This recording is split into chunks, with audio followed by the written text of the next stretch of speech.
Today, we're painting something a little different. Instead of doing just a straight graffiti piece, we wanted the wall to feel alive, infected, like something growing out of it. So I designed a wild style with a toxic green fill and orange 3D, and my brother Hawk worked on a background inspired by infected mushrooms and fungal growth. The idea was to make it feel like the graffiti wasn't just sitting on the wall, but like it was mutating out of the environment. And honestly, this wall turned out way better than I expected. So let's break down how it all came together. Oh, and by the way, I tested out a new tool in this piece, so stick around.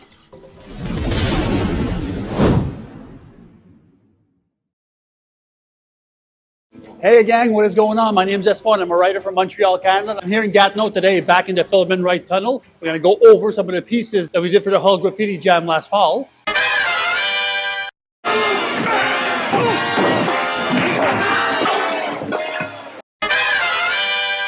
Alright, so I'm here with Hawks. He's going to rock the background. I'm going to bang out a nice piece. I'm going to rock it out. Boom! Now before painting any wall, I usually start with a digital sketch. That way when I show up to paint, I already know the letter structure, the colors, the flow of the piece. And for this one, I wanted something wide and aggressive, almost like the letters were stretching across the wall.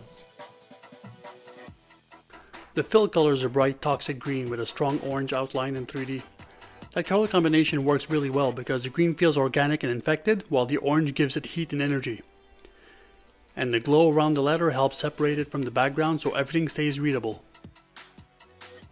Once the sketch was locked in, it was time to head to the wall.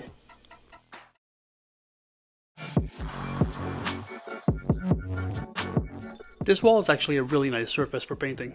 It's actually the same tunnel in Gatineau that we painted for the Hull Graffiti Jam last September. It's wide, smooth concrete, and it gives enough horizontal space to really stretch the letters out. We started by laying down a black base background. The only problem was, well, many problems. It was supposed to be at plus 3 degrees Celsius, feels like minus 3. I could have lived with that, and that was actually pretty amazing with the sun. Except that it was actually minus 4, feels like minus 11. Very humid, in a tunnel, and windy. Our bones were frozen within minutes. But we kept on trekking and pushed through it. Now before Hawk could get started on the background, I had to set up the sketch for the graffiti piece first. I always begin by sketching a basic letter structure directly on the wall. This is the moment where the whole piece can either work or completely fall apart. Wild style letters have a lot of movement and connections, so the key is making sure everything flows across the wall. I focus on the balance of the letters, the negative space between them, and the overall silhouette of the piece. Once the structure looks right, everything else becomes much easier. Hawk started building the background around the piece using layers of darker greens, browns, and some subtle yellow tones. What I liked about this approach is that it creates a living texture behind the graffiti. It almost looks like mold colonies, spores floating in the air, organic growth spreading across the surface. That kind of background adds depth without fighting with the graffiti letters. If the background is too busy or too bright, the piece gets lost. But this one sits right in that sweet spot where it adds atmosphere, but it still lets the letters stand out. After the sketch, I started filling the letters with bright green colors: Hulk, Mystic, Sonar, and Poison Green. This is where the piece really starts to come alive. The contrast between the green fill and the darker background immediately makes the letters pop. And to make it stand out even more, I went in with fluorescent green and yellow. One thing I always try to do is keep the fill clean and consistent, because that gives the whole piece a stronger impact from far away. Even if the letters are complex, the fill helps unify everything. Tell me why they sleeping on me. Tell me why they sleeping on me. Tell me why they sleeping on me. Tell me why they sleeping on me.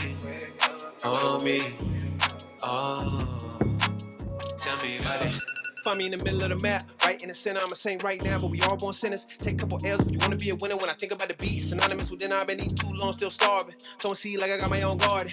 And I'm talking to the king while I'm flipping through James, making sure my cardiac don't harden.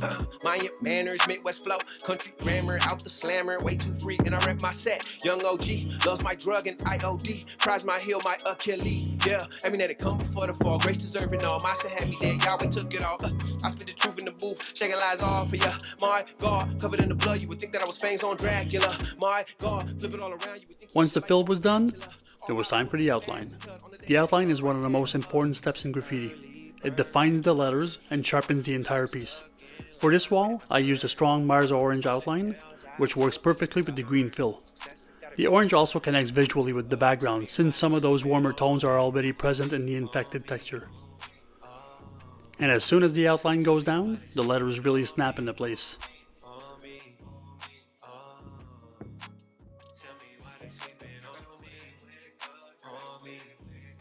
Next came the orange 3D, in Kalani and lava oranges, mellow cotton peach, and light yellow. The 3D pushes the letters backwards and gives the whole piece depth. On a wall like this, the 3D also helps separate the graffiti from the background, especially when the background has a lot of texture. The trick is keeping the direction consistent so the letters all feel like they're sitting in the same space. Once the 3D was finished, the piece already looked pretty strong, but there was still a few details left.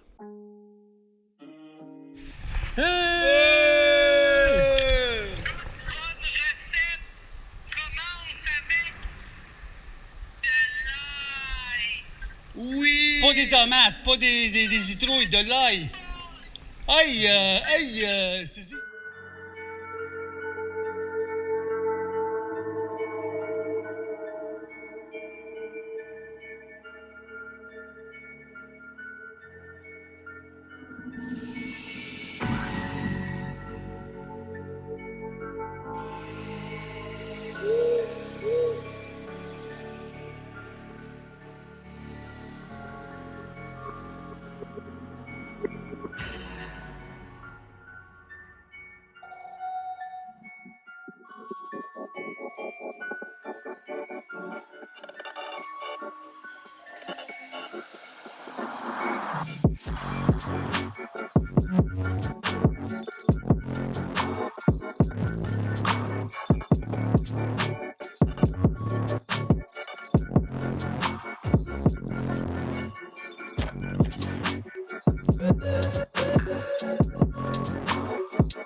After the main structure is finished, it's all about the details. This includes the glow around the letters, cleaning up the outline, small highlights and adjustments. The glow is especially important here because it creates a separation between the letters and the infected background. It almost makes the piece feel like it's radiating energy or reacting to the environment around it.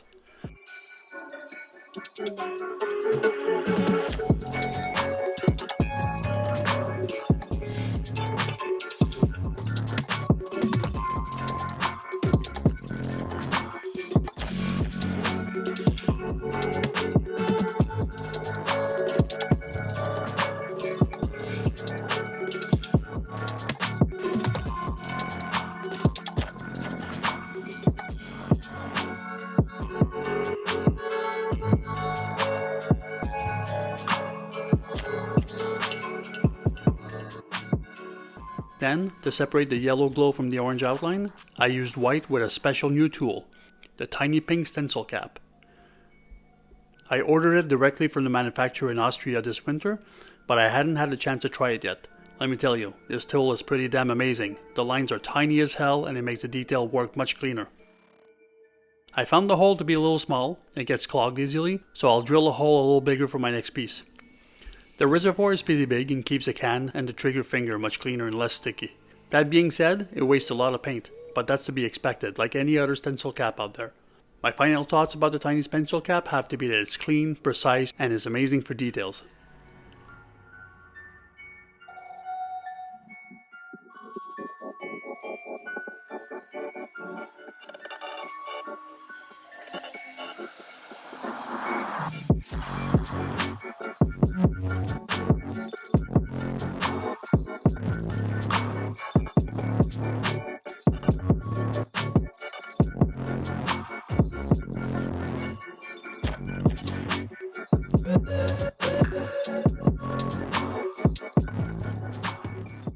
Seeing the finished wall is always the best moment.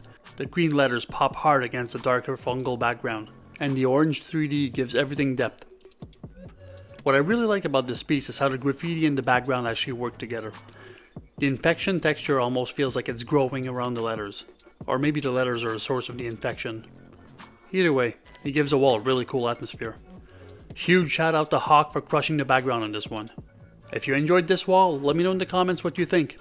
And I'm curious, would you like to see more themed graffiti walls like this, where the background and the letters tell a bigger story? Anyways, thanks for watching. I'll see you in the next one. Until next time, stay up.